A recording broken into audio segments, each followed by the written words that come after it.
and an opioid user describing the effects on and off the drugs. Time check, it is some 23 minutes past the hour of 8. You're still live here on the best breakfast show in all of the land. This is still 3FM Sunrise on 3FM 92.7, and this conversation that we have tabled this morning is one that is very, very pressing and dear to all of our hearts because it involves the heartbeat of the nation. We're talking about young Ghanaians hooked on opioids. Today we have a frank, in-depth conversation about how this phenomenon actually started, where we are today, what are the broader conversations you and I need to be having, and most importantly, what can you and I do to contribute to putting a stop to this very, very dangerous snowball effect that we're seeing? Well, to help me flesh out the themes of this conversation, let me introduce into this conversation and onto the 3FM Sunrise platform, Dr. Richard Salome. He's the General Secretary of the Ghana Medical Association. He was here nice, bright and early, just as we like it. Let me also say a very, very good morning to Dr. Thomas Anaba.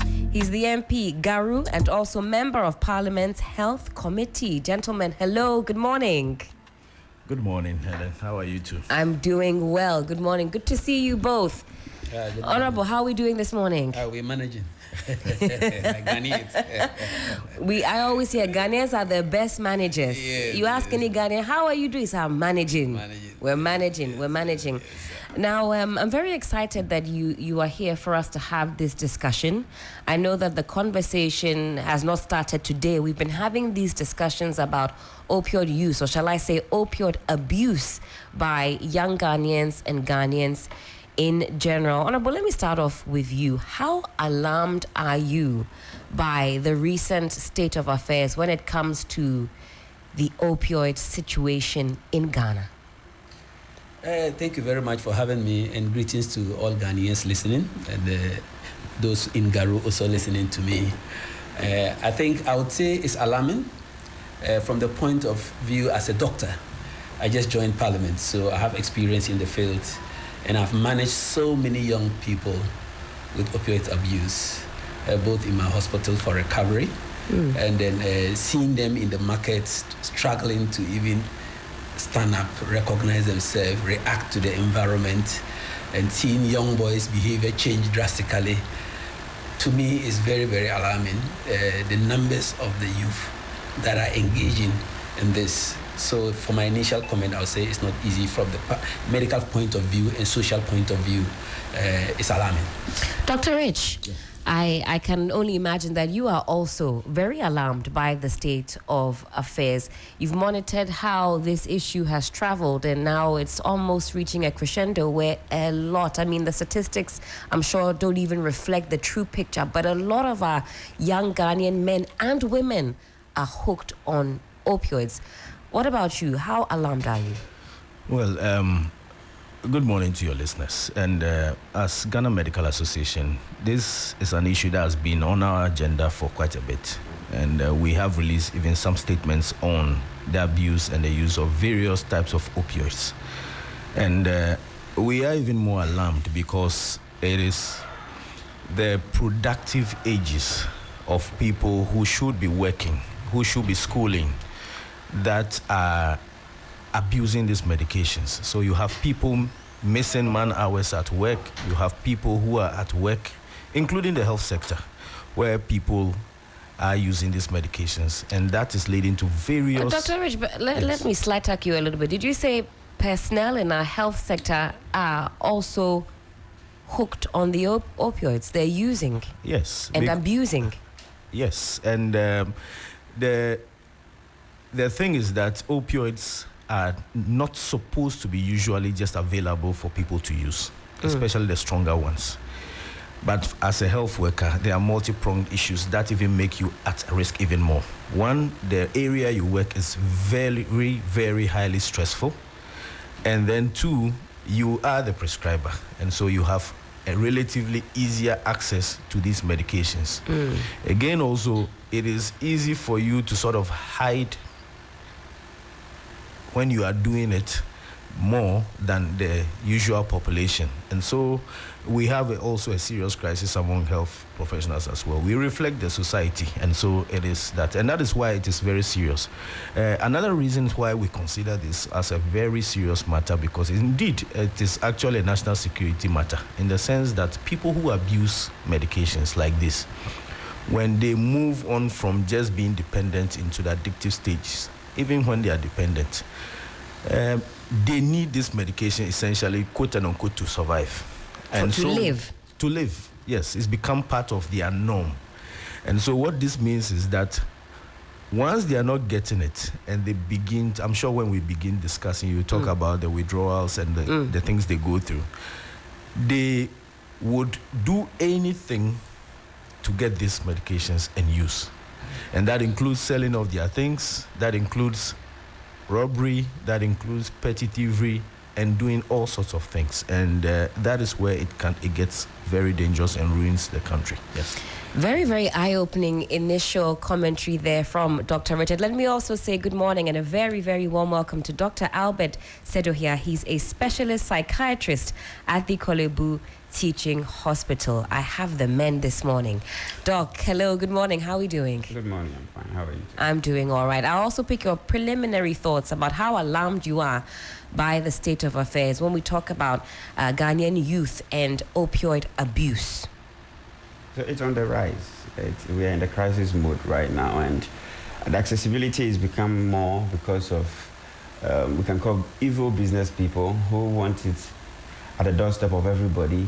It's moved from just misuse of prescription to now getting into the hands of the youth, even without prescription. And they are using it for different reasons. The major reason is because of how the opioids, how it works naturally. It gives a sense of euphoria, a sense of, let's say, highness. So ideally, in other parts of the world, it mostly stems from prescription, where they start misuse and then abuse and all that. But in our parts of the world, Ghana, most of the youth who use it are into hard labor. They use it mostly because they want to work longer, harder. So, and they don't want to eat a lot. They don't want to, so that euphoria makes them work harder, longer. That's number one. Some of them use it to kind of, in quote, boost their sexual performance at that youthful stage. So it's not like a doctor who prescribed it to them or a doctor gave them a prescription for it. Peer influence, economic hardships push them into wanting to do hard labor for longer. So they want something that will boost that effort of theirs. So that's why they get introduced to it. And as it will have it, it's opioid, and it has a very high addictive potential. What that means is when you start using it, after some time, you will need more to feel the same effect. That's when the tolerance begins to set in. And then they continue using. So to feel the same, you need to increase the dose. So they keep increasing the dose and keep increasing the dose. Now, at a point, they realize it's not good for them because it's taking too much of their time, their money, and what they want to use it for, they are no more effective in their job. Because when you use it, you see how they have slurry speech, they become slow. That's right. They become sedated. You can't work when you're in that state. So it means your productivity is going to be reduced. So at that point, most of them will know that it's bad for them. But why do they continue using it? Because of the withdrawal effect. Now, Doc, let's lay the foundation, because I think some of us get confused with the different terminologies. In fact, we hear opioid, we hear tramadol, red. Lay that foundation for us. When we talk about opioids, what is an opioid? And also, is that the same as the tramadol? Is that the name? Give us some education, and then we can go from there, because I'm very keen on some of the things you've just said, talking about sexual function, dysfunction. A lot of the youth have used that as an excuse, but from what the doctors tell us, from what you all tell us, in the long run, the reasons for which they are using and abusing these drugs will come back and haunt them. Yes. So lay that foundation for us so we all know exactly what this opioid, red, tramadol, all of that is. So it's always good to get clarified. So opioids it's a class of drugs that are derived from the opium poppy plants, or the drugs that mimic the effects of drugs derived from the opium poppy plants. So the general term is the opioids. That's the general. So in the medical parlance, oid means mimic. If you say humanoid, it mimics human characteristics. the naturally existing opioids are the opiates. That's morphine, codeine, and terpene. Those are the naturally existing ones in nature.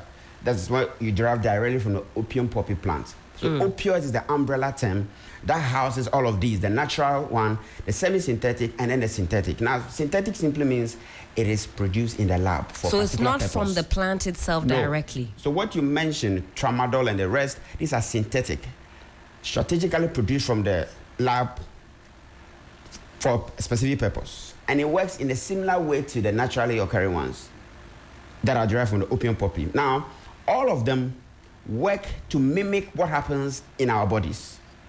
So in our bodies, we have endogenous opioids. That's the endorphins and the enkephalins. That's in your system. They regulate pain, mood, and hunger. Naturally existing. So if you have some small cuts on your skin, you will not need to take a painkiller. Your body has a way of taking care of that pain, your mood, your hunger. But the thing that we all need to know about these things is that the opioids have a higher affinity. It works stronger than the naturally existing ones. It is said they are much more powerful, about 100 to 1,000 times than the naturally existing ones. So when you take them, they're able to work longer than the naturally existing ones. So the endorphins are not as powerful as the tramadol you are mentioning. Okay. Now the red you are talking about is something that is not FDA approved. It is a high dose tramadol used by the youth for the purpose of how opioids work. Opioids will give you a sense of euphoria aside the analgesic effect. Analgesic is pain control. So opioids are used for moderate to severe pain control. When it comes to pain management, there's a ladder you follow. There's normal one, the mild pain, you use some particular medications, and the moderate, the severe use.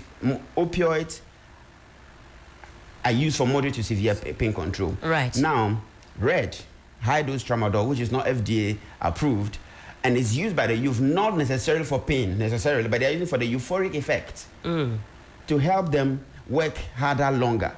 Because these are hard work laborers. They want to use it for that purpose. And I spoke about to boost their sexual activity. Right. That's in the short temporary term. But in the long term, it affects your hormones, testosterone. So it makes your testosterone level go down. So then your sexual function diminishes.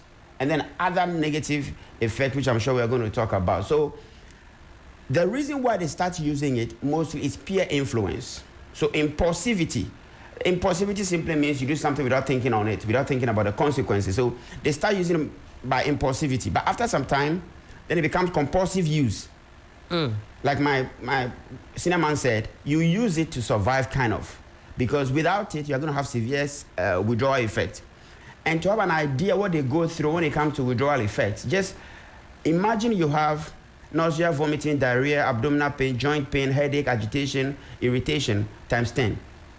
These are the At the same withdrawal time, withdrawal effects symptoms for people that... who are long-term. Please go through that again for us. Imagine that you have nausea, vomiting, diarrhea, abdominal pain, joint pain, headache, agitation, irritability. All of these times 10 at the same time happening to you. So they try to avoid this by just going back to use again, even though they don't want to use. So they start using the drug, and after some time, the drug continue to use them. Dr. Richard, you wanted to make an intervention, and after that, we'll speak quickly with a young Ghanaian man. For the purposes of this conversation, we'll call him Kofi, and he can shed some insight into what got him into using opioids. Yes, I just wanted to add that whilst the bulk of the people use opioids because of some of the recreational and the hard work, and it starts that way, it is also true that sometimes it starts off just by the mere fact they got it for a medical purpose. And that is why it's important that it's not every pain that you jump and use an opioid for. And so in medicine, we have something we call the pain ladder. Right. What paracetamol can take care of, you don't need to jump straight to give morphine for. And so it's also important that in our practice, we select the patients carefully. And then also, these patients are given the necessary counseling when these medications are being given to them. Because some people, it is because they have chronic pain. pain that has persisted, very low back pain that's been for a long time. So he's going to a pharmacy for a long time. So somebody says, okay, this thing they are taking, give me a stronger one. And then it means they give them an opioid. They like as he said, beyond dealing with the pain, the paracetamol will deal with the pain for you. Its extra is to deal with temperature rises, etc. But with opioids, beyond the pain, it gives you this nice euphoric feeling.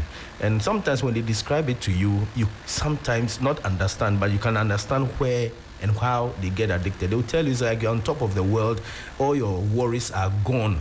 It's like you're at peace. And that happens to them. So then they want that feeling again, not to feel the pain and also have this feeling that goes along with it. And so we must manage these medications properly. I'm sure we'll get to that. That's a very eye-opening perspective, that even for those who have very deep chronic pain, it's not the case that as soon as you present with those symptoms, your doctor will quickly go ahead and prescribe it. And even when you are prescribed such, there's some... And that's why, for example, we say in medicine that don't treat the symptom. You treat the cause. So your chronic pain may be because you have a nerve compression by a slip disc, or because of a certain posture you've adopted, or certain things. So it's better to manage the cause. If not, you realize that after a while, paracetamol is not working. After a while, maybe the brufen is not working. And then people begin to move towards the, should I say, quote unquote, higher order or centrally acting pain medications. Yes. And Honorable, you say this is it's very addictive. Yeah. So for somebody might have started taking it for legitimate reasons, for pain management, and then they find themselves hooked onto it, unable to stop. Yeah. Mostly those who go through medical reasons for taking it, they normally become addicted because they have used it to alleviate their pain. But if you have a pain clinic, pain specialist within, he would see how you would research to really understand what type of pain you have. If it's a somatic pain, a neuropathic pain, even chronic pain. There are chronic pains that you don't even need an opioid. You just need a steroid and some other drugs to combine, and you are okay. But because when you take the opioid, it gives you that euphoria, gives you that satisfaction, they tend to hook onto it. And now to go out is the problem, as he has just mentioned here. When they don't get it, the side effects overwhelms them. Then they run for it. So there's the need to always assess a patient first. What level of pain has he got from 0 to 10? If it is below 7 and cool, give him a paracetamol, give him an NSAID. If it goes above the 7, then that is where you combine with a low dose of the opioid for a short course. Normally, use of opioids in treating pain is for a short period. It's not for a long period. It's only in the elderly who have osteoarthritis and other things that sometimes you just want to add it to them in the evening for them to get a good sleep and the rest. But young people, you use it for a short course for acute pain. After the acute pain is not being managed, you now have to research to see what is really causing the pain. It could be a neuropathic problem. It could be that he's overworking, like we are saying. Then you have to know what drugs to take and how to work. You don't force yourself to overwork your body and tend to take a medicine that will give you addiction. Then what is the use of you working? At the end, you spend all the money again in trying to free yourself from the addiction. So to me, it is the way we assess people with pain and give it to them. But the main problem to me is that the availability is the problem. Absolutely. Speaking of availability, let me also add to the conversation Dr. Richmond Edusa Poku, Executive Member, Pharmaceutical Society of Ghana. I'm sure he has a lot of your burning questions to answer. And of course, we'll also speak with Kofi. Dr. Richmond, hello, good morning. Hi, Helen. Good morning. How are you? I'm doing fantastic. How are you doing? By God's grace, we are doing good in Kumasi. All right. I have a lot of questions for you this morning, but do hold tight for me. I want to speak with Kofi. He has come out as a user of opioids, and we want to get his perspective, how he started, why he uses, and what his plans are for the future to wean off, if that is his desire. I'm sure the doctors will also give some advice on best practices, what to do next. So, Dr. Richmond, hold on for me. Kofi, hello, good morning. Kofi Machi. Hello. Hello, Kofi. What's your name? Bacha me tune pa. Ete saying. Na me adumu madam. Na Kofi we e den juma. Me ya construction juma. Oye construction ejuma. Oye sa ejuma no how many years ni? Oh, I'm getting to 5 years now. Yeah, we come on 6 years. Yeah, we come on 6 years. Na who you say red? But I use and then about when. What does who you say? Oh, but see, I did my bathroom cry because a tiny part, a tiny so. Ate also. I'm Miss Watty because Catana Mikuta first and Mikuta. Enti why na trail red? Oh, Madam, tell me that you're on down for blue. Why normally you could get to a cotor hair bar. Then you're more what you say. So far as I do the linking and I'm in the one of my guys. You know, Kujma. The way I use man and I'm examining. Mini I go see what I did become. Who can obey me? I don't know. Tell me, oh, so only my regular necessity. The Abbasuni. By Mason, Nico Mona, who say more than when I were farming. So I found me, I'm a not so with me. I have a force of it. And see, also starts here now. The any herb, or the herb na, or the check how far. Yeah, Smoke get to a normal herb na. Anna, also what down for be only near construction. We heard the way all boy Jumana. Now was so beside say a dana or the car herb na.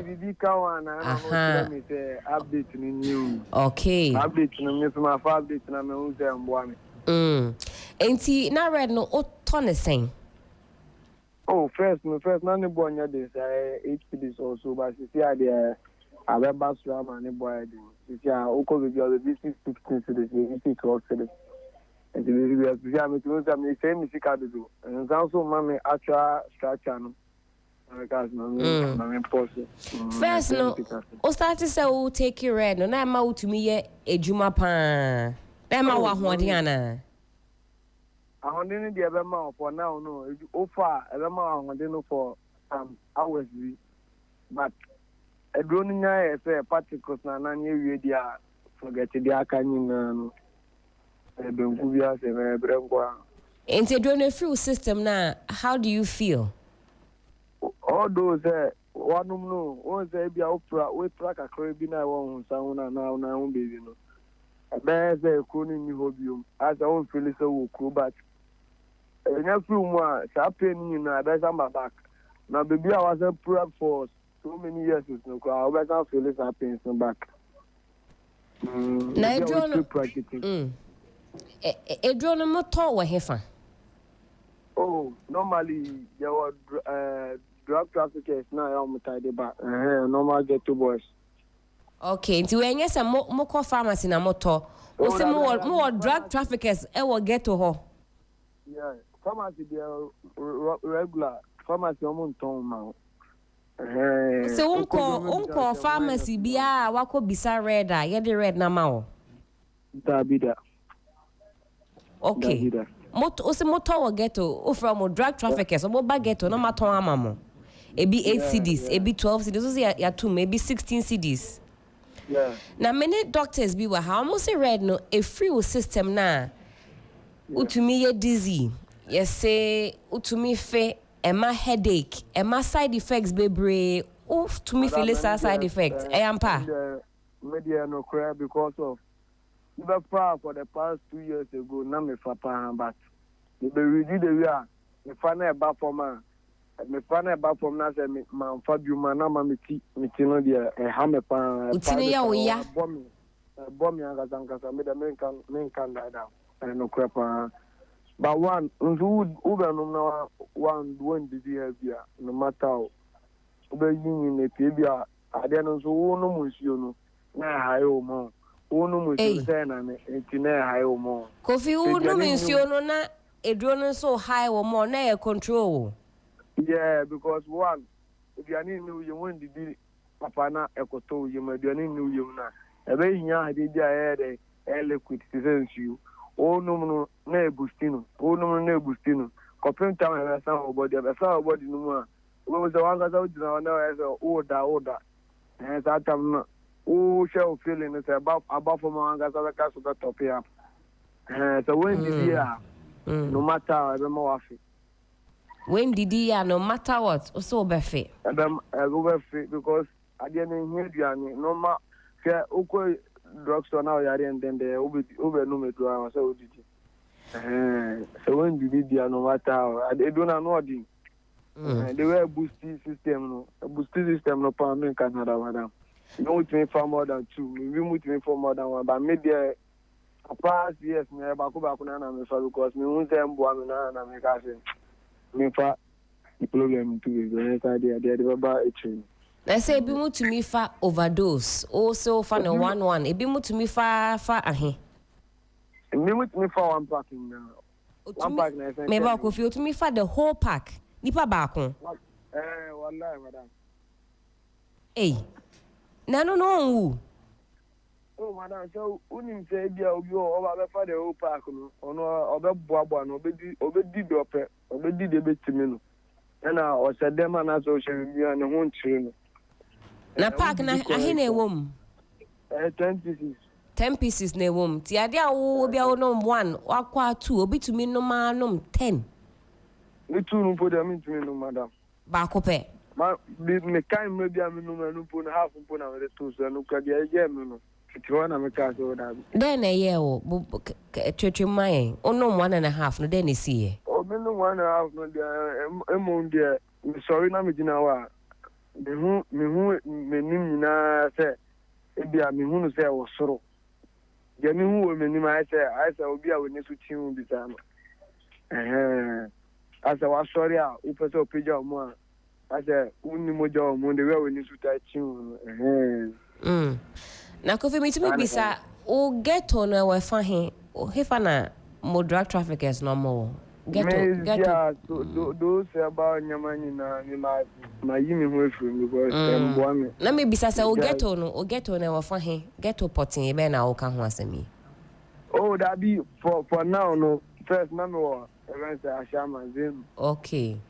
But yeah, the human on cost will hold you into I'm called that collection. Okay, also first and then now we're shaman, but we're free. All right, Kofi. Yeah. Jala no so mame why na many doctors nankasa me dase panse wa share wo story no mesamba abebisa o questions. Dr. Richmond, you're still with us, I hope. Yes, I am. And I hope you also heard the account of our gentleman, Kofi. He talked us through how he started, how we got into it, the dosage he takes. He says some even can take a full pack.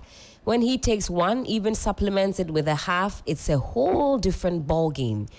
I did ask him where he purchases this tramadol. He says he called them drug traffickers who are in the ghettos. For a long time now, we've been told or we hear that Ghanaian youth are going to pharmacies and are able to purchase these drugs over the counter. How true is this?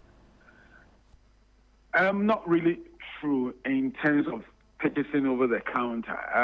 There are some clients who have tried to purchase some of these medicines over the counter. But the type of medicines they try to purchase from our community pharmacies are not drugs like red, 250 milligram or tapentadol 120 milligram.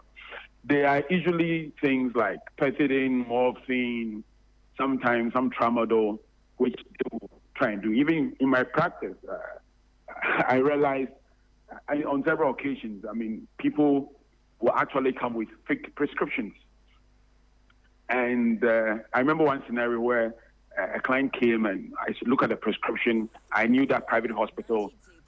I didn't think that they may have prescribed this particular medicine. So I told the gentleman that, where did you pick this prescription from? He told me about it. So, okay, you wait.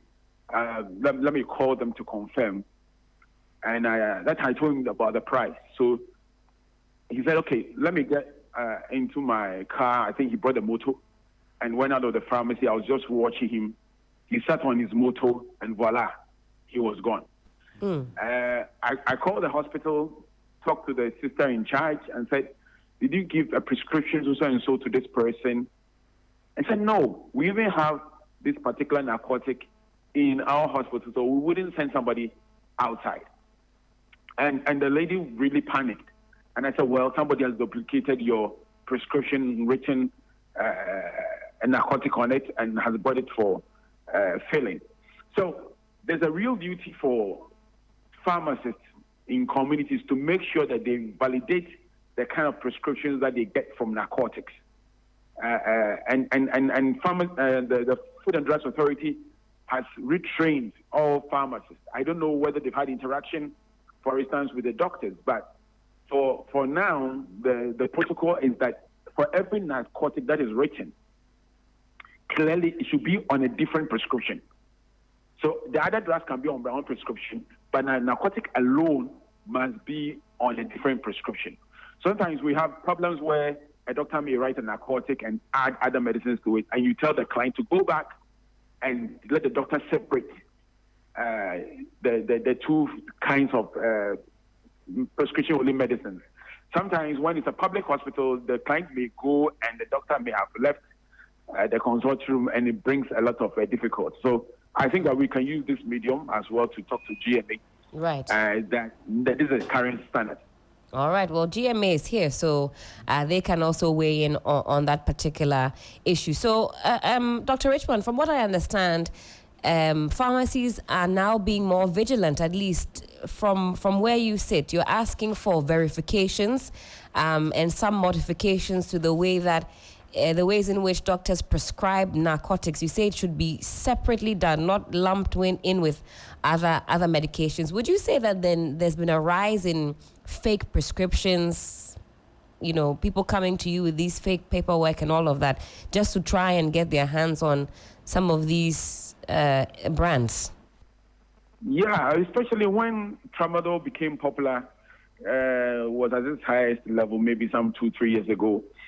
You could see a certain direction where fake prescriptions were coming in. In fact, I remember one particular situation quickly where a client was in a hospital. Actually, the person was a sickle cell patient. And when they get these crises, sometimes narcotics are used to manage this closing of the veins and the blood sticking in, etc. And this particular client actually was able to find a way of getting the prescription of this hospital, writing it out, calling an Uber driver to come and fill the prescription. First time, it was successful. Second time, it was watched. I said, no, this prescription has come here before, the same signature, everything. And then we didn't know that time the person was a driver. So the guy was interrogated. Where did you get this prescription from? Who gave it to you? Blah, blah, blah. He panicked and said, oh, the person is in a hospital.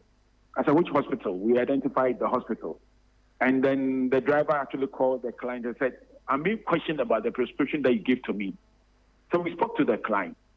And lo and behold, she couldn't really, fill in the gaps and was complaining that why are we questioning her, etc., etc.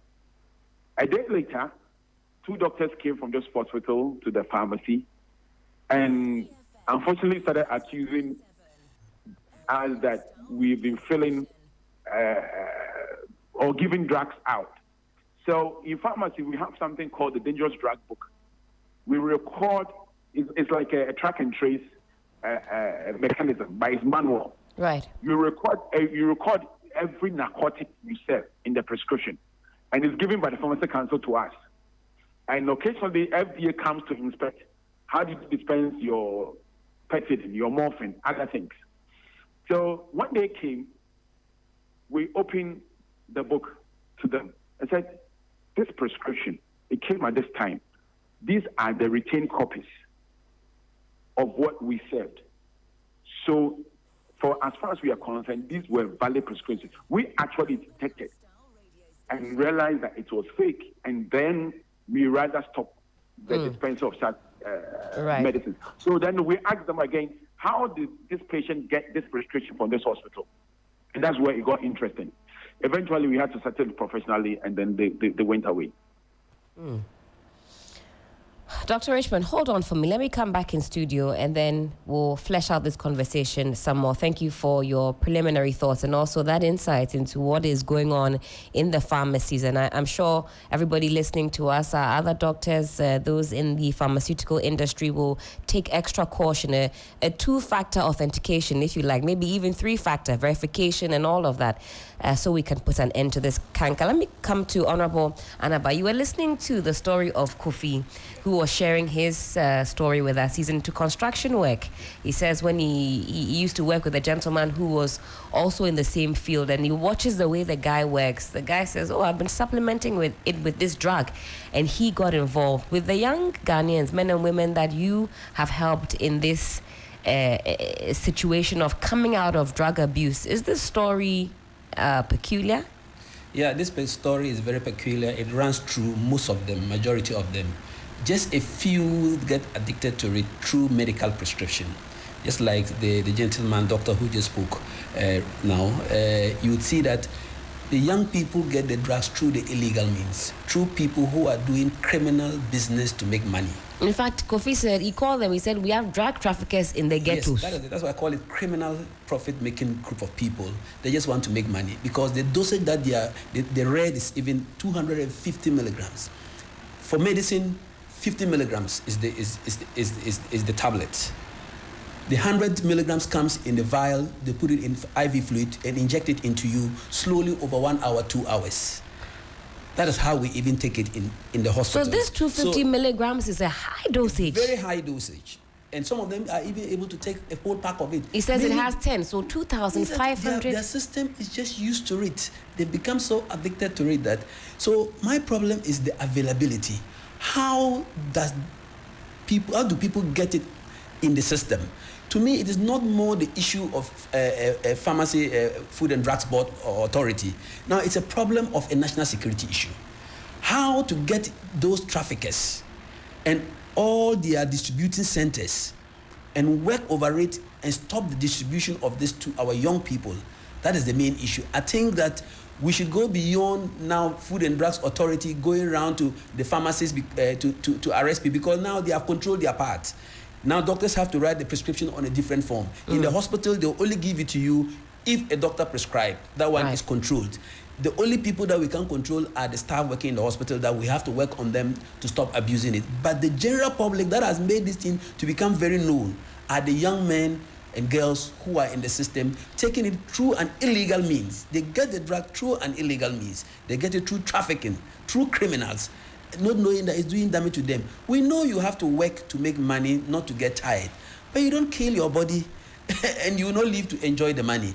So I would call on the national security rather to set up a good investigation team. Look at the pharmacist was trying to investigate, trying to hide and look at clients, how they buy drugs and then the rest, even sending people to places to go and purchase. I think the national security can do a good job by setting up people and try to nab all these people in the bud.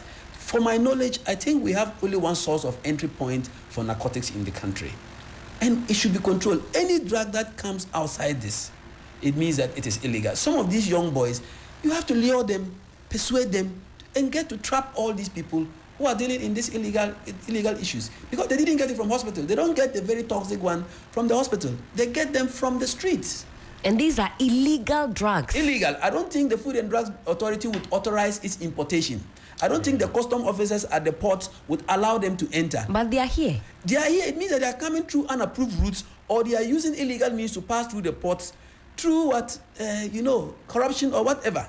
This is just an allegation I'm making, but it can be. So we have to strengthen the security aspect in our ports and also the illegal entry points and also do surveillance in the markets. Because in Tamale, they arrested one woman who was selling clothes, not knowing all what he was doing, was dealing in this red. At the end, they arrested him. So under the guise of selling other things? This was selling the red. A young man carrying a bag, walking around, they were Nigerians or so, carrying bags, walking around, full of opioids. When they arrested him, full of red, 250 milligrams. Me, if I take it, I don't think I'll wake up till tomorrow. Because even when they inject me the 50 milligrams, I don't wake up. They did it to me once, and I never took it again. They did it to me once for a particular pain, and I never took it again because it was awful. The recovery was awful. But it is meant for people in really severe pain who cannot withstand the pain. Not because you are working and you are tired. If you are working and you are tired, that is a biological clock to tell you that your body is exhausted. Rest. Don't go beyond it. Don't go beyond it. But most of these young boys who are dealing in hard jobs, they want to work too much and make money. I know there's no decent job there, but those jobs must be done. But it is done moderately, at least to get something to eat, but not to kill yourself. So my call is on the national security to devise a means. And then we would work. Honorable, I like that point. And you as doctors talk about treating not just the symptoms, but the root cause. Yeah. If we expand this conversation, is the root cause joblessness in the youth? Is the root cause some kind of despondency or desperation in the youth? Or is it really that our young ones are getting lured by, or is it peer pressure? What would the root cause really be if we were to go beyond just the symptom of, I want to work harder? Can we go deeper? It's several. The root causes are several. It's not only because of lack of job. I've treated young people whose family people are rich, they don't even work, but they are on it. They are hooked on it. Some are working and they are taking it because they want to stay longer hours working, which I think is not even good. The labor laws does not allow you to overwork. You know, you are supposed to work for some number of hours. Even those working at the port, if your bag weighs more than 23 kilos, they won't allow you to pass. So it means that anybody who has been employed to do any job must do the job according to prescription. Those going around picking metals, carrying blocks, doing construction work, there's a weight that you must lift. And if you lift it and you are tired, you think you cannot, you don't kill yourself by taking tramadol to kill yourself to allow somebody's business to flourish. At the end, you are going to perish. So the causes of taking it is several. Peer pressure is there. This gentleman you just spoke to told us that his friends lured him into it. That's right. Many people are same. Their friends lure them into it. So, me, I've taken this. We are going for this activity, play football. Maybe this party. Can you just take some little tramadol and then you feel high? We are going for a party. They put it in the drink without them knowing. Some of them tell us without them knowing. When they take it and they are fine, the following they say, this drink doesn't give me the sensation I had yesterday. I need it well. Then they say, okay, this is what we put inside. Then they are hooked to it. So the cause of getting hooked to it are several. It's not only because there is no work. Yes, there is no work. There are people who have work, but they are not onto it.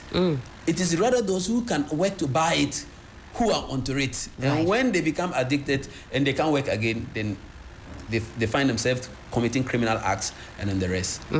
Dr. Richard, Dr. Richmond said something very interesting, and he roped you into the conversation, talking about verifying some of the prescriptions and so on and so forth. Did you want to add on to that conversation? Yes, I think he makes some good points. I need to probably follow up and be sure about this bit about the new prescription part, because there are practical challenges related to that. These days we are using a lot more of the EMRs. So the hospitals prescribe not on paper anymore. Typically being prescribed on the electronic system. It gets to the pharmacy, and it is when maybe the pharmacist does not have the medication in stock, then they will write a prescription stamped from the pharmacy and it goes out. So, but of course there may still be prescriptions. So we may have to look at it. Are we color coding, for example, the prescription part, so that everybody knows that when you are buying medication with this specific color-coded prescription part, that will be done. We will liaise with the FDA, and of course we work closely with PSG on some of these ones. But tracking is important, because you travel out of this country and then you will be called as the doctor as to whether you wrote this prescription, even for what we take for granted, like antibiotics that people buy, which is not supposed to be so anyway. And so it's important that pharmacies, especially those in the community, but I think PSG also notes some of the, I've forgotten it. Dr. Richmond notes that where there are pharmacists, some of these problems are not as a big challenge. But sometimes it's the drug stores and this over-the-counter shops, what we call drugstore, and so where there are no pharmacists in these communities, and the supervision is not as good, and they are not supposed to even stock some of these medications. But of course, they are in the community, and people can easily get, and it's good for quote and unquote business for them. Right. So then they jump onto this trail and do some of these things. So it's important we track right from there into the community. In the facilities as well, there's this challenge that maybe now that EMRs are being used may reduce, but when you leave prescription pads at the OPDs especially, and sometimes you have people leaving their stamps around, you have people pick these pads, stamp them severally, and then use them for all these ones. I remember there was a time we had a similar thing in our facility, and we had to track it because he had actually forged the signature of the doctor, and the stamp, he had stamped a number of them and kept them. And so when he needs it, he goes to use them. But then one time, the pharmacist decided to then call and find out what was happening to this person, that they had to get these medications on a regular. And the doctor said, I haven't written any such prescription. He said, oh, I have your prescription, your stamp, and your signature. I said, how come? Then we needed to go back into the matter and realize that people were doing this. So it's also important that as facilities, we control where prescription pads lie. And then also we ensure that when you're writing prescriptions, they are properly tracked. And then we don't leave our stamps aside as well. These are some of the things people do. But let me just add on to what Honorable said. Whilst national security will have to come in, I believe the communities play a big role. Okay.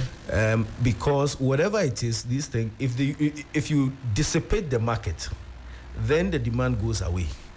So the market must be there, the demand must be there for people to want to provide this. And part of this demand is generated in the communities. I've recently seen a very beautiful thing happening in, I think, the Kumasi Zongos, where Honorable Muntaka went. The communities themselves decided that enough was enough because they realized that quite a lot of their youth were being lost to some of these. Some they were tired dying of this. Yes, so they decided by themselves to go out there into the community. They would know where people are. To the extent that police had gone to these same communities and could not find where the people who were selling this were, but the people knew where the people were, went into people's home, brought out sacks of these medications, and then arrested the people and handed them over. Citizens arrest. Yes, and so I believe involving the community members, letting them know the need to weed ourselves off this. Letting them know the dangers of using tramadol. It destroys the communities. Letting them know the need to weed out this red, as we call it, and get this out would be a powerful way of getting them to, one, spoil that market and reduce the demand that is there. They would also provide important leads.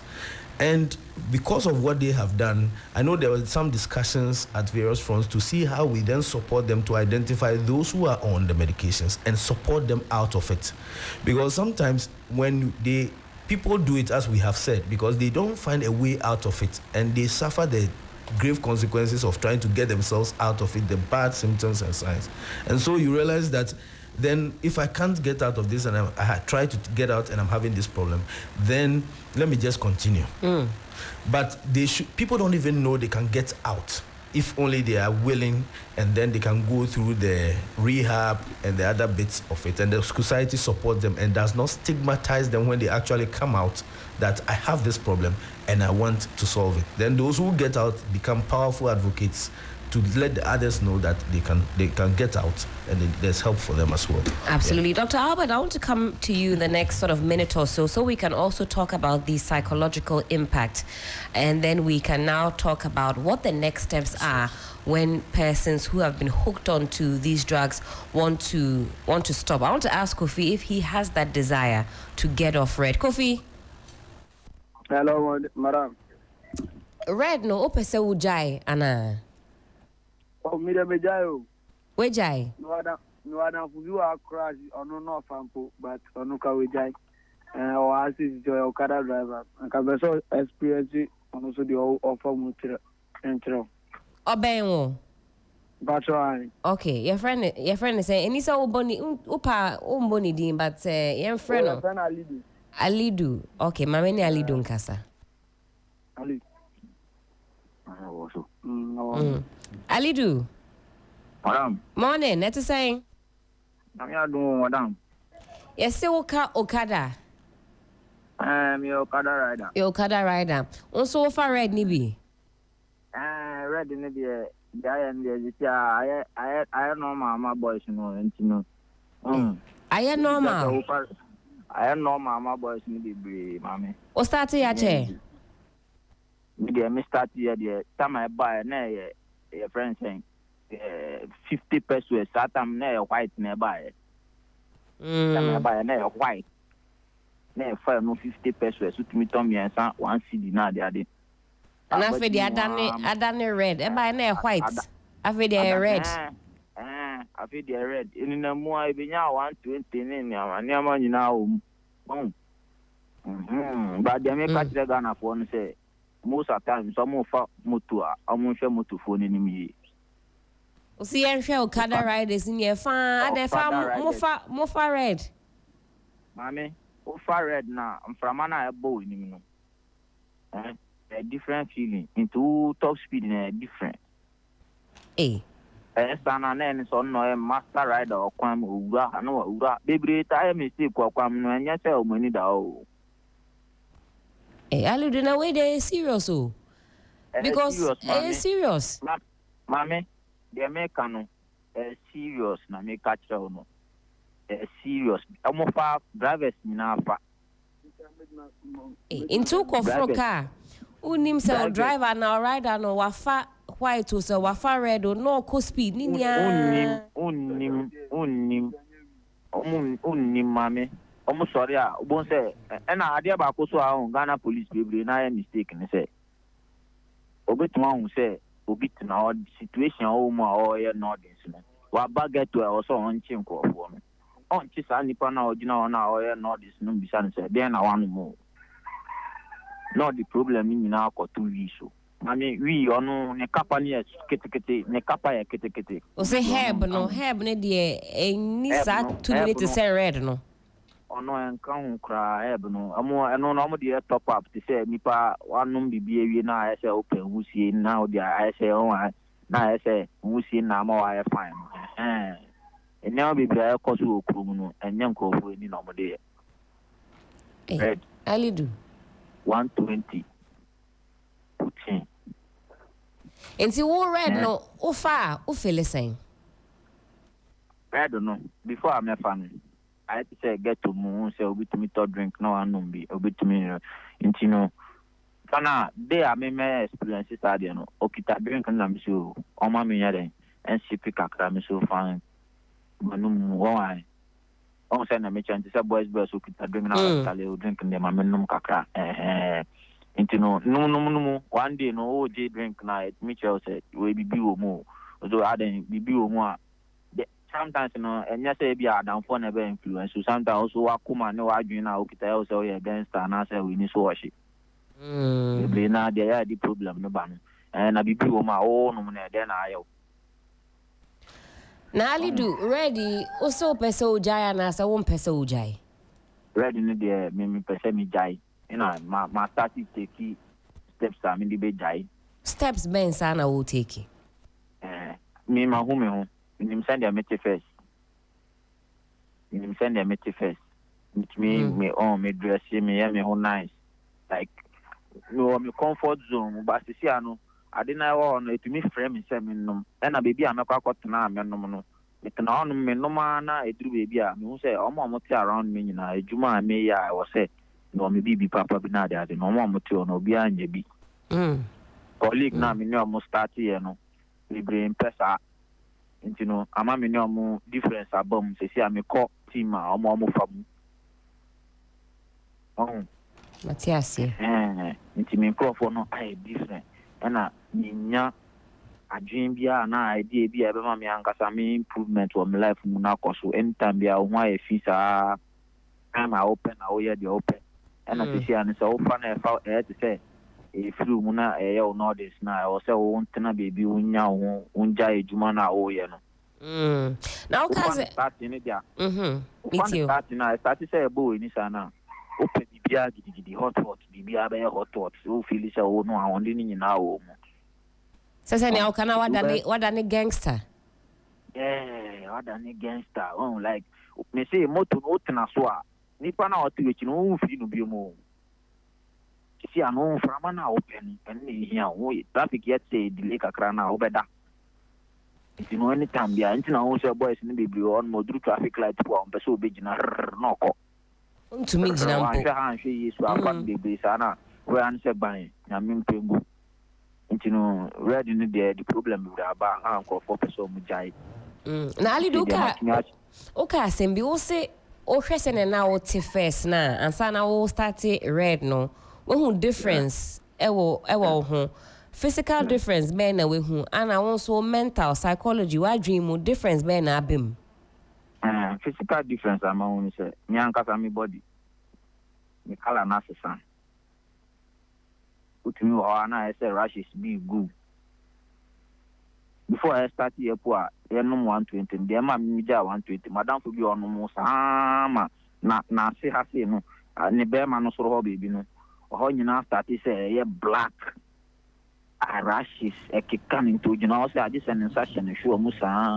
No titisa. No titisa na fe ye kro on mo ye black you know not in suffer for nim titi no. Into me share with you me say we dey to send the wako bunker wadnum cocaine junkie. It's red no buy and also a hondi red no so ba mu a eno a hondi bo so a hondi for boys or mo won a hondi wo especially ya fan say bibi ti say aboso kan see aboso kan red nko a o say aboso kan red nko a why na ton aboso kan why na ton red no aboso kan dey onhu obi o ton red omo no mo obi na omo ba o ọnụm na ofia ade na da oyem na egbo ni nti ufa ofia ana bibia obaka kotobia no ubeduru ona start yi ejuma na ebe start yi no engine si on mo a mu nipa 3-4 po mutumi peja be trailer engine edisi bebi ye Alidu mame na emema na fa se omofa red na ade nchenti mame hwese na emeka no omofa red na ema omo perform pa omen aha otimase yampa na true over perform pa ba la show do be si bench won't be perform bio la show do be si bench address den no chese o cut no po e be do be no emba o trim po se o cut be so se kokoye bibi sexual weakness be ba ho o se sexual weakness bebem. Yeah, cause sexual weakness so. Ube fast start, you know, start fresh now. I say, no na old vocal choir. Ali do I didn't change. Ali do you pepper kwan ube cheche mu ayen kan plain sir. But Mate wase a doctor for how almost say no in the short term first so far e be betumi aboa but asa once work on the sexual weakness but ali do line so ma me why na me ne Dr. Albert Nkasa ye beka winning of asem how I won kofi mu be jai red no na me tie tips at doctors be man mama nko bebia. Dr. Albert, I'm hearing a lot of things this morning, things that I didn't even know. Talk to us about the psychology behind this. He says that was Alidu. He says when you take it, you feel like a gangster. You know, you are the top dog in the ghetto. It brings about some aggression. He says if you are a rider, and a lot of them, he says, are hooked on it. You see them riding. It's not for anything. They're on drugs. He said when the wind just passes over you, you have that invincible feeling. Is this true? Okay, so before I go to that, let me touch on some of the few things that Honorable did and Dr. Also. So when Dr. Richmond was talking about the pharmacist level, if in pharmacy shops where they are well-trained pharmacists, it is easy to control. Dr. Anaba made it clear. When a prescription comes, you want to investigate and be sure who wrote it and where it's coming from and everything, and they're able to suspect quickly. They have the dangerous drug book and all that. But most of the pharmacy shops don't have pharmacists. They have MCAs, medicine counter assistant, who may not be so savvy in these kind of things. And of course, when you go outside of these, there are a lot of chemical shops that don't have even pharmacists, or some of them are not even MCAs who are trained. I have a lot of clients who are using some opioids, Petidine specifically, among a lot of people, and they get it from pharmacy shops without prescription. So they know somebody's on it, they know the person, they just go and get how many vials, 10, 20, 30 vials, without prescription. It's business as usual for them, just like Dr. Richard said. It's just business, it's good business for them. The person is hooked onto it, and when you come, they get it for you. When you go to Okanshi drugstore, I have a lot of clients who just walk. So when you ask for Petidine, they'll tell you there's none here without prescription. But as you continue walking, somebody will approach you. How many do you want? Follow me. So there's a whole cartel as evil businessmen behind it. They'll pretend they don't have it, but as you walk along, somebody will come to you and then begin to sell to you. And then you talk about what causing people. Of course, from the two people who are talking on the Alidu and our friend Kofi, peer pressure is big. But one thing that we mostly lose sight of is a lot of people are using these substances because of underlying, unrecognized, untreated mental illnesses. Depression, anxiety, PTSD, ADHD, a lot of mental illnesses underlying why they use it. Because it is unrecognized, untreated, undiagnosed, when they take these drugs, the way they feel, they like it. Because maybe their mood was lower and has been lower for a long time because they are going through with some financial stresses, work stress, or whatever it is they are going through, some form of stress. When they take these substances, the way they feel, they like it. So they just want to keep on feeling the same way all the time. That is what makes them continue using it. Underlining untreated, undiagnosed mental illness. Also, it's a two-way affair. Using it can also precipitate and perpetuate mental illnesses. So when you're on any of the substances of abuse, not just the opioid, you have cannabis, alcohol, all of them, when you continue to use them, it can also precipitate and perpetuate mental illnesses.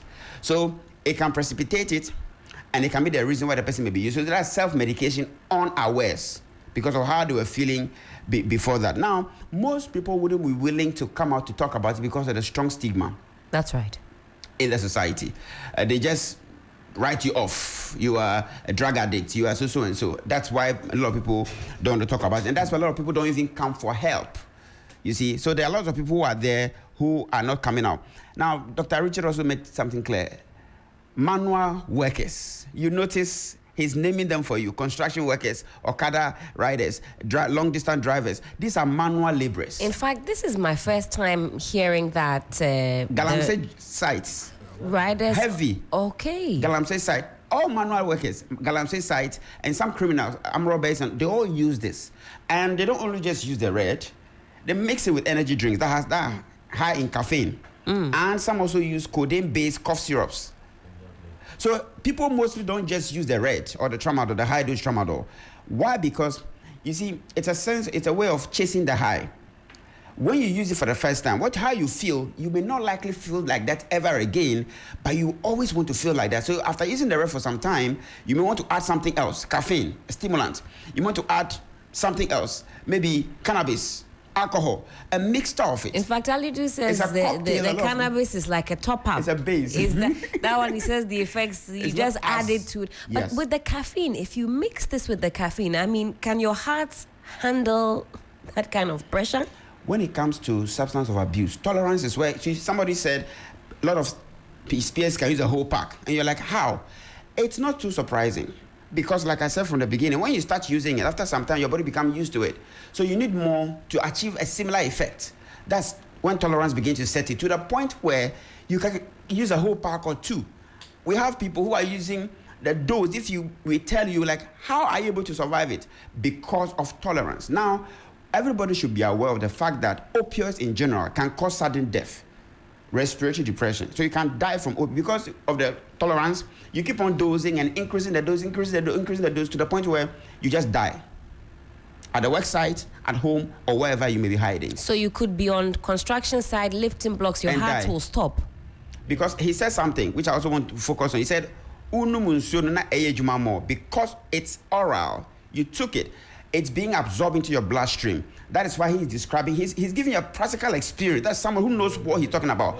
We are just helping with the medical understanding of it. So he said, because as you drink more water, it's being absorbed into your bloodstream. That's when it begins to peak in your blood, begins to work. And then after some time, he says, he feels weak. Yes. Sedation sets in. So the euphoric phase is what they like, but they don't like the sedation part. The sedation part is where they feel slow, they become slurry, they are drowsy, they can't do what they set out to do. And the second person, Alidu also made it very clear that it will start helping you, but after some time it will leave you on the bench. That's exactly what we are saying, that testosterone level will go down after chronic use. The reason why they seem to perform a little better when they use it in the interim is because of the euphoric effect, the dopamine effect. It increases dopamine. That's what gives the euphoric effect and all that. That is why they seem to have all that. But people need to also know that most people don't just use the red. It's a cocktail that a lot of people use. Energy drink with it, codeine-based syrup, alcohol, cannabis. Some even go as high as adding others like cocaine and others.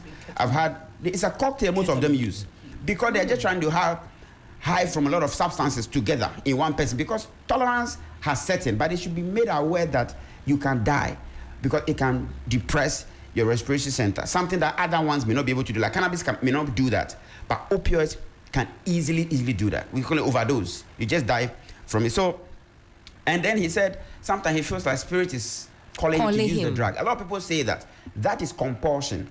Yes. So I said there's impulsive phase where you use it because you didn't think about what it's going to cost to you, what is going to happen to you when you use it, the negative effect. You're not thinking it through. Just peer pressure, in the moment, party or something, you just use it. That's impulsive.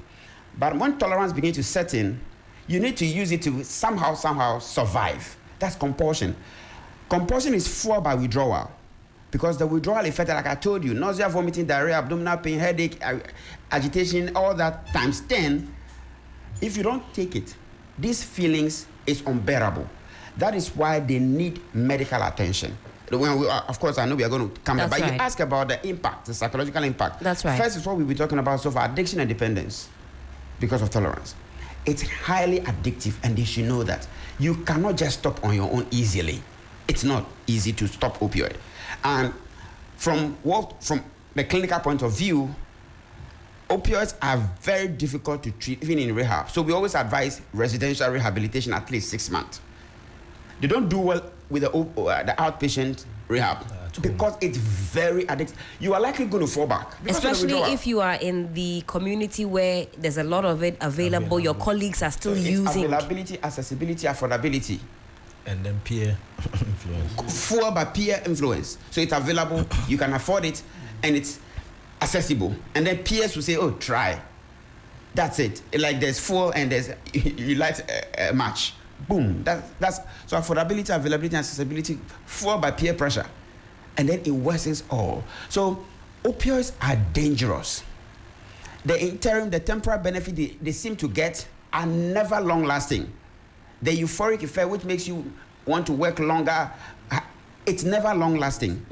The sexual boosting, it's never long lasting. And it can kill you because it has tendency to depress the respiratory center. So addiction and dependence is one of the psychological effects. And I also spoke about the fact that it can precipitate mental illnesses, long-term use. And of course, addiction itself is a mental disorder. It's a chronic brain disorder. It's not just moral failure. When they become addicted to it, it's not because they can't control themselves. There are changes, structural changes in the brain. That is the reason why. And for every substance of abuse, now we are talking mainly about the youth. That's right. The frontal lobe, prefrontal cortex, which controls your judgment, your decision making, your impulse control, matures after 24 years. So when you expose drugs to before that time, the changes there are mostly long-lasting.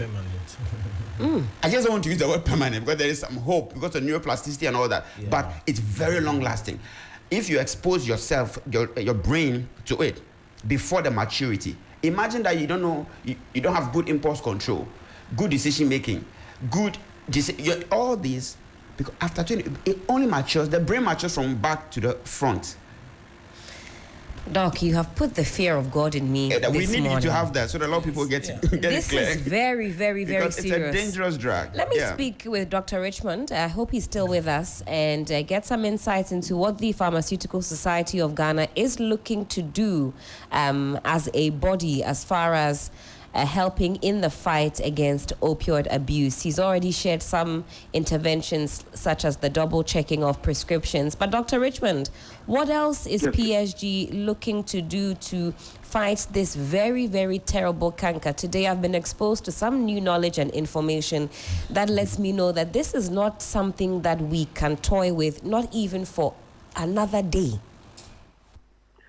Yeah, exactly so. Since this particular phenomenon began years ago, and even in the recent past, the Society of Ghana has been impressing upon several stakeholders through our press releases, etc., and that there's a need even for government to have interaction with the international partners like India, where some of these drugs are produced, so that at the point of shipping, they make sure that these illicit drugs are kept in it. Now, And you realize that recently India closed down several illicit production of these medicines. These are some of the things that our government has been able to do. FDA is stricter, making sure that with the Customs Division of the GRA, they are monitoring better all the containers that were going to Niger, and definitely some of them will drop in here. NACOP is now much more aware of these things. But as Doc rightly said, it boils down to the community itself. A lot of education needs to be done. So pharmacists are gearing up already. There are several seminars we've had, community engagements we've had. Some of our members have engaged churches and mosques. Even this afternoon at 2 p.m., we are having a CBD on substance abuse where almost probably 5,000 pharmacists will be on online Zoom meetings. We're having discussion on strategies that we may have to take. The FDA is involved, the Pharmacy Council is involved, plus the Pharmaceutical Society of Ghana.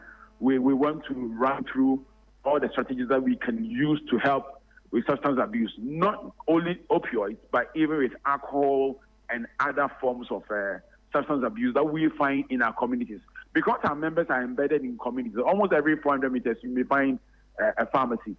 So as frontline health care professionals, we can really intervene. I mean, I'm sure every pharmacist who is in practice knows that certain types of cough mixtures are used as top-ups for those who abuse these opioids. So if you watch carefully, in fact, one particular brand is so common that anybody asking for that brand of cough mixture, if you're a pharmacist and a good one at that, you start interacting with the person and advising the person. And almost 80% of the time, those particular types of cough mixtures are just a top-up for these young men who abuse these opioids. So it is a good interaction that we can have with the community, the good interaction that we can have with our clients to be able to counsel them and to make things right. We think that in the spate of all these opioid crises, there has to also be some level of interaction, interprofessional interaction. I mean, for instance, we have counseling psychologists who clinical experience they may have, or even students who may be doing practicum, etc. Is there a way, for instance, that these counselors, for instance, can link up with pharmacies when we identify high-risk clients? We can have a certain network where they may come into the pharmacy, because sometimes most of them may be in hospitals. The client may not even want to go to the hospital space. If the client lives in the community and the counselor can arrange so that the counselor will come into the pharmacy and talk to the person and then carry it from there, that would be great enough. We have psychiatrists over there. As a pharmacist, I'm in the community. I realize that, look, this guy is an addict and we need help. How do we erase those silos between the community pharmacists and the psychiatrists, between the community pharmacists and some recovery homes, between the community pharmacists and some social workers that can come in and help? I think we must have a certain grand plan where community pharmacy are usually, probably as I said, the front line, and we can network. But for instance, now, if somebody is an addict, and I remember a clear case where there was a alcoholic addict that I was handling, now I will need a counselor, I will need a rehab area, I will need a psychiatrist. How do we link up to do these things? So these are practical things that we can do on the ground. Again, with regard to the prescription, for instance, can we do a digital platform where it is track and trace? So right from an import of morphine, or right from an import of tramadol, right from import of other things, it goes to the wholesaler, it is monitored digitally, a retailer or a community pharmacy goes to buy that. It is known, and it must be accountable. So like Doc was saying, a chemical seller now cannot go to a wholesaler and buy, because that wholesaler has to be accountable to the Pharmacy Council or accountable to the FDA. And in fact, naturally, FDA is even accountable to the Narcotics International Narcotics Board, and in Geneva, they are the ones who guarantee that this is how much narcotics you can have in the country. So all these things must be done, and I think that that's what PSGH is calling for collaboration among professionals and other agencies. And I think we've done these calls over and over, and so far things are improving. Certainly. Dr. Richmond Edusapoku is the executive member, Pharmaceutical Society of Ghana. We're very grateful that you lended us your time this morning. Thank you. All right, I'll let him go, and I'll check and see if Kofi and Alidu are still on the line. We'll finalize with them, and then we'll come back in studio. Kofi, what does Okay, Alidu. Ose red no dear, ubejai na onim kwa obefa so a ubejai. Obeya ne saying because a doctor for her almost any giant dear no cranny. Enye easy. I was a hospital no more hwesenia ebefa ho a obetumi jai. Obeya ne den. No correct. Yamaka no mum there no correct. And a doctor ni no so na okasa secondary sesi na o kati no. Wakasempa se baby a mu konya wo ne to na mu to ne niama o komo kolasia o pese unya o bi ka se o so ni bi ba obi gina o show no aka che o se den na open no the amount na pese me nka we susu nto na munya no so awe omo ton bebre na enye Ghana fo omo free fa omo foreigners I mean to me, Sesian, mean to me, you know, on cancer, crew with Sufo, and crew with Sufo, and also send the IM there, your own contact into the back doors as him. Matthias, yeah. Oma Moton be nine and Ghana for only foreigners. And Oma realizes, say, Omo pushy sika into a hasi na. Omo de bear mom, Omo say Ghana for any do on my sika na yomude. Nti no so maji no mo dia mom and I done simple business, simple and the fastest way to make money, because every some 2 minutes 5 minutes be a who make it 10 cities adia besan no anya more than obi o no bank cramp no one sure no need as can be nti no baby a ebe show no so no won check ade no se match obi a there was on chere baby o kofa because allow so on ton pharmacy bia ni ho send your papa no kan no pharmacy bia ni ho a o get to you to benya vim se oboka go gina o se operate ato what mean ya bisa anto Ali do mama bisa on my final question when you who say o start red fa me say when you who what regret ya na ebe ma o mami ana papa po hu a why different anytime bia o hide say o bebe o mo ansa into login anytime bia enumre o ba po aye hu o betuma ba po one no wa bre na o de da on dan different o hu fisa ajisa dia chansa na o de o ye Ali do o say open help na we jai ni ye open help ana open help all right. And yeah, Alidu, your details. Yebekasa. Okay, Mati. Thank you so much. Thank you. That was very grateful for that candid, frank, undiluted. I mean, he says he has regrets because he said he used to dress well. He used to look good. Now he feels shy, even with the company that he's keeping. That's not how he used to be. Honorable, do you get the sense that those who have now gone too far, if they could turn back the hands of time, they would? No, definitely. They would like to go back to where they were before they took it, because a lot of the people that we are managing at the facility I was working, they regret. They have a lot of regrets. And they really work hard to win themselves off of this addiction. And what I can say is that from listening to him, what I said at the early stages is that the people who are actually dealing this is not the licensed legalized means sellers, not the pharmacists, not the shops, but now even market women, and led by what you have said, foreigners. Internally, they were Nigerians. Let me mention it clearly.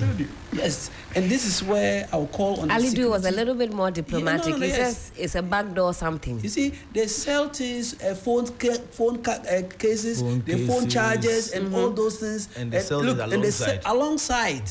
That's how they got them internally. And I think that is the same thing replicating here. They go to Makola and they'll mix up with the people. And the problem is that we should have people who have that sense of identifying criminals. Now that we are giving out this information, the young men are giving out this information, it means that they want us to get rid of them. So let's use the information, set up people, and get rid of these people. How should Niger be importing a drug that we know is illegal? Have we contacted the Nigerian government to know whether those containers were really legally approved for it to enter their country? And I remember the one that they arrested at the ports here. Right. No one in this world would import tramadol of 250 milligrams per tablet. It is not allowed for human consumption. They are neither going to give it to animals, nor even elephants.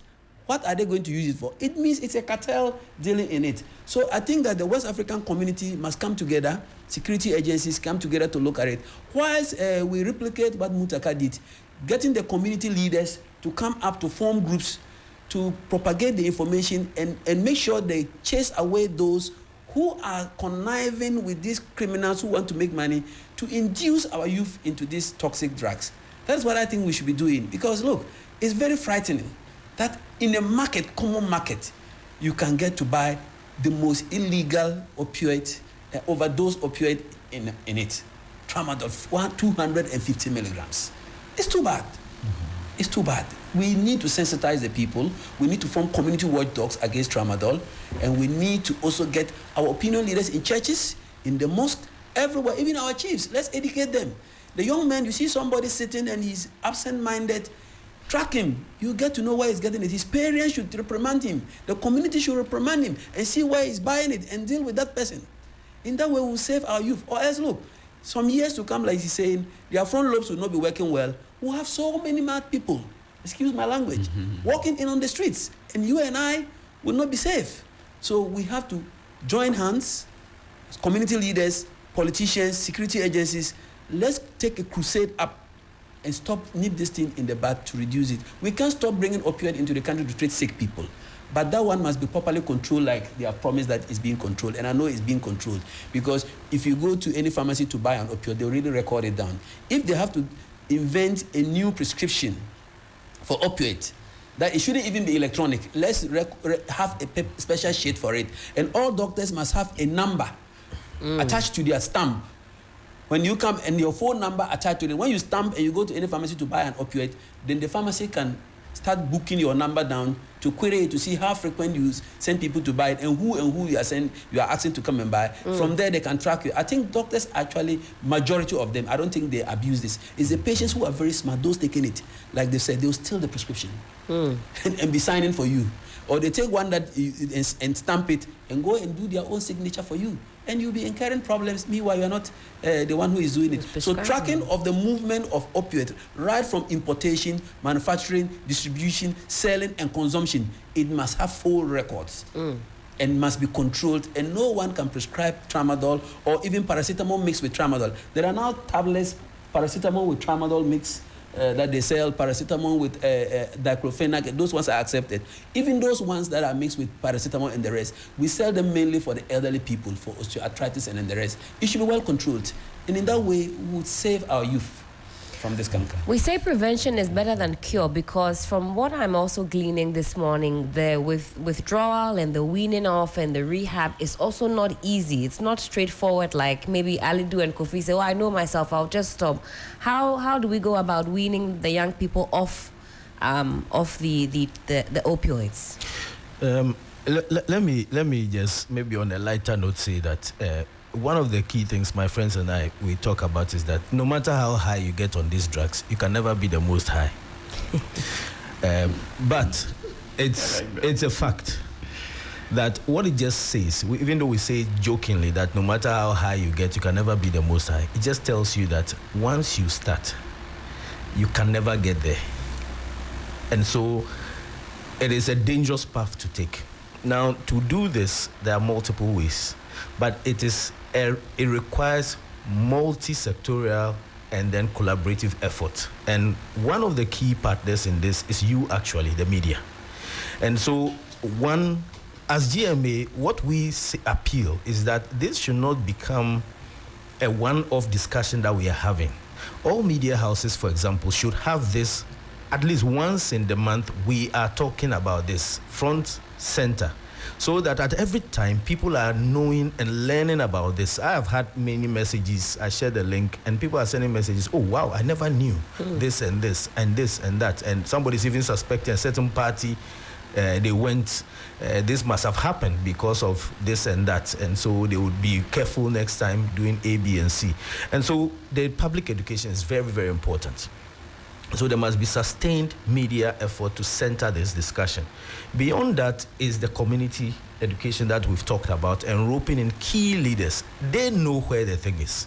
You can't beat that. And so we must rope in the community leaders, the chiefs and co, but the youth, those who use it, they will tell you. They will tell you and give you necessary information and intelligence that is required.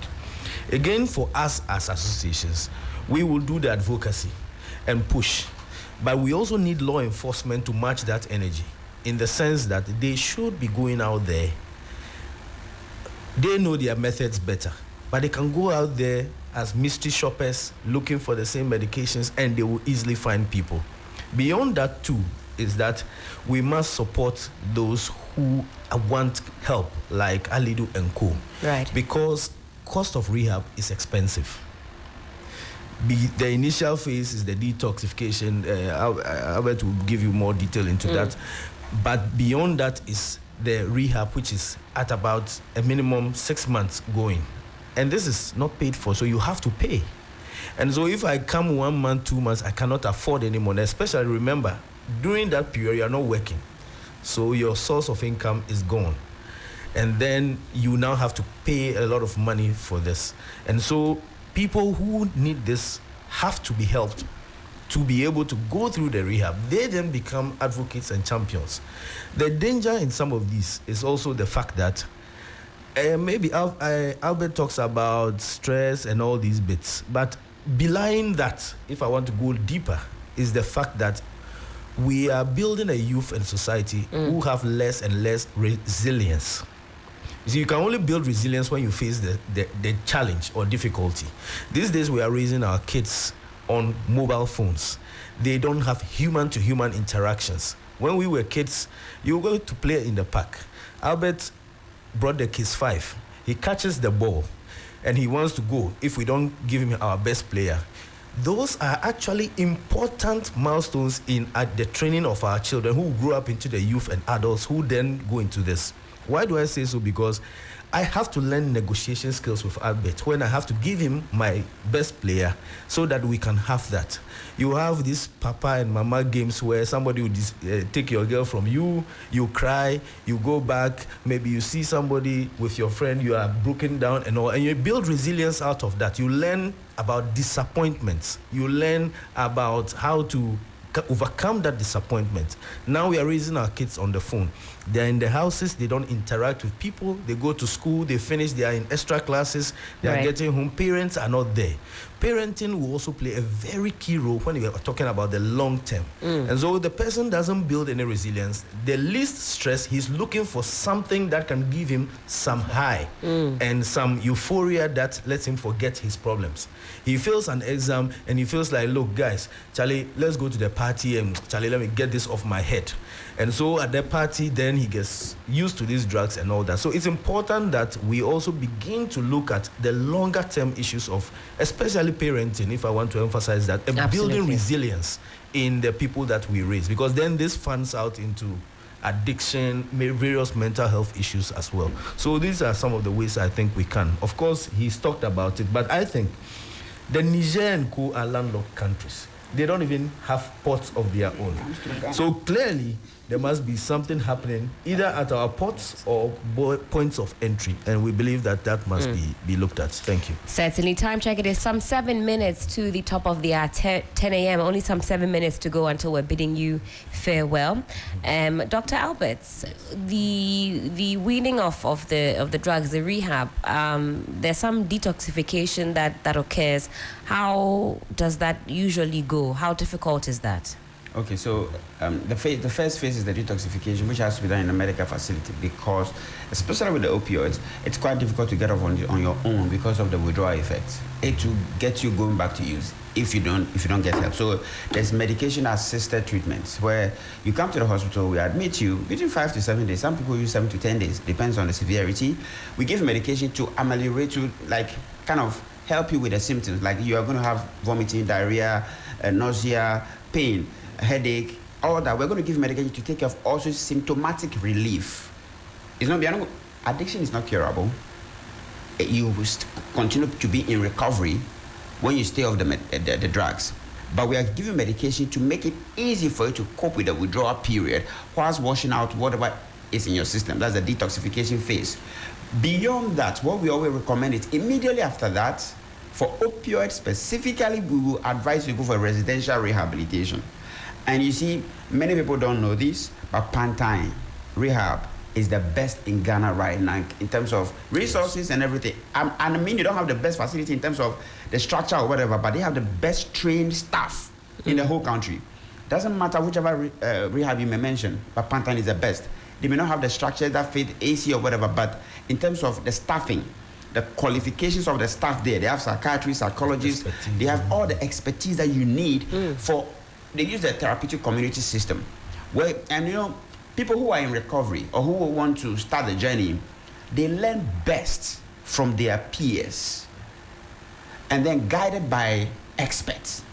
So in that environment, most of them lose activities of daily living. That's why you see Alidu saying this day he doesn't dress well. It's not because he doesn't want to dress well. It's because when you are dependent on these drugs, all your preoccupation is now how to get the drugs, how to use, and how to avoid withdrawals. That's all your preoccupation. So you prioritize using the drug to every other thing. How you look doesn't matter. Food doesn't matter. Relationship, socialization, work, nothing matters apart from just getting the drugs, using, and trying to conceal so that other people may not find out that you are using. So detoxification, medication-assisted treatment, then after that you go to the rehab. Now for some people who can be managed, you go to the outpatient basis, where we have some in Accra Psychiatric Hospital, Kolebu, and also Panta, and a few other places as well. But you see, for opioid, we always advise residential rehab. Now, Richard said it clearly. Treatment is very expensive. I can give you figures. Pantine, a month is about 6,500. You're going to be there for 6 months. If you put everything together, you need about 50,000 Ghana cedis. Just to start your journey. Start the journey, 50,000 Ghana cedis. Because I'm talking about detox phase, residential rehab for 6 months, your food, medications, and sometimes we have dual diagnosis, where the drugs of abuse has precipitated a mental illness. Could be psychotic, psychosis, depression, anxiety, whatever, PTSD. People with ADHD, children with ADHD, are at a higher risk of substance misuse. Typically, all of them, cannabis and all the others. So you see, it can be dual diagnosis. So we are not only treating the addiction, we also have to treat the underlying cause or what it's precipitated, and then the complications of the addiction. You understand? So you need to have a behavioral modification in a setting where you have experts to guide you, not just something. So there's no quick fix. So some people want to just go for, say, 1 week or 1 month or 2 months rehab. That is simply not enough time. No. There's no quick fix. They need to first of all know that addiction is not curable. It's a long-term journey. You need to allow yourself to be treated well. You understand? Right. So and also you have to, on the market, a lot of the evil business people have resorted into innovations. When they knew tramadol was now being targeted, they changed the name to something else. Now, from even the red, now they are on tafrodol. And because they want you to be hooked on it, they use the tramadol, and now they are adding other chemicals to the tramadol in a combination that will make it more addictive. For example, so all synthesized in the lab. All synthesized. So you see the mind behind it. So for example, tafrodol, the issue that came on the BBC story, it is not just an opioid. It's tapentadol, which is the opioid, mixed with carisoprodol, which is a muscle relaxant. So, and it's also very addictive. So they want you actually to be hooked on it for longer so that you keep coming for more because they know it will be difficult for you to get off it. And the effect on the family is what we don't talk about. Gentlemen. Another thing that we don't talk about, which is looming in the background, is vaping. Is vaping. And I think that's one that we have to table for a very serious conversation. Yes. We've sadly run out of time, but this morning has been very eye-opening and alarming in equal measure. I've learned your driver could actually be on opioids. Be on opioids. I mean, when I heard Ali Do say that, you know, when the air gets on you, so you see them weaving through the traffic. Let me just add quickly. You see, yes, please. You see, in one, we went out there not to go and do anything on opioids. We just went for screening and public education. And then a driver approached and was asking if he takes this, would it happen? So I took the strip and had a look at it, and it was opioid. And apparently they mix it with energy drink, especially the night drivers. Yes. The night drivers, because they want to remain awake and that. And they come in, they are moving the very next period. So it's a very big risk. Some of the road crashes we are seeing because of likely are just because of this, and so we must all be very interested. So it affects and involves all of us. You might say, well, maybe my kids are grown, I don't have to think about that, but you are a road user. There should be early signs for you to tell if your kids are involved. Exactly. Okay. Early signs. If your kid has become very secretive, there's decline in academic performance associated with the wrong group. Now no more socializing, becoming irritable at home, becoming disrespectful towards you. Suspect them, be close to them, talk to them. That is where it starts from, the schools, especially secondary schools. Boarding houses. Let me say a very, very big thank you to my doctors in studio, Dr. Thomas Anaba, Honorable MP Garu for Honorable, beg your pardon, let me slow down. Member of Parliament Garu and Member of Parliament's Health Committee. Honorable, thank you so much for your time this morning. Dr. Richard Selome, General Secretary of the Ghana Medical Association. Also, Dr. Albert Sedohia, Specialist Psychiatrist at the Kolebu Teaching Hospital. We were also joined by Dr. Richmond Edusa Poku, Executive Member of the Pharmaceutical Society of Ghana. Many thanks to Alidu and Kofi, who also shared their story. We're not going to relent on this particular issue because it involves all of us. This is the future of Ghana. Gentlemen, again, I'm very thankful for your time. Thank you. This morning. We're also saying a very happy birthday to everybody. If it's your birthday,